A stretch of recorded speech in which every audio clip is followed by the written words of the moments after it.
ఏంటి bro form 16 వచ్చేసిందా return file చేసేద్దాం అనుకుంటున్నావా? దయచేసి కొంచెం వెయిట్ చేయి. ఇక్కడ అన్ని ఫామ్స్ అనేవి ఇంకా ఇష్యూ అవ్వలేదు. ఓన్లీ ఐటీఆర్ 1 అండ్ ఐటీఆర్ 4 మాత్రమే ఇష్యూ చేశారు. So before filing income tax returns టీడీఎస్గా information, AIS information, TIS information ఇవన్నీ అప్డేట్ అవ్వాలి. So June 15 is the last date to issue form 16 and May 31st is the last date to file TDS returns for the companies.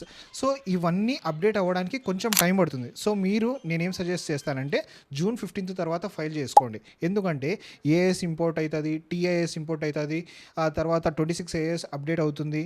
మీకు మీ financial transactions, మీ banking transactions, దాని తర్వాత share market transactions, bank నుండి ఎంత ఇంట్రెస్ట్లు వచ్చాయి, FDs నుండి ఎంత interest వచ్చాయి, ఇవన్నీ ఏఏఎస్లో అప్డేట్ అవుతాయి. So I request everyone to wait till June 15 and file your income tax returns. మీకు స్టిల్ ఇంకా ఏదైనా డౌట్స్ ఉన్నాయా కామెంట్ చేయండి.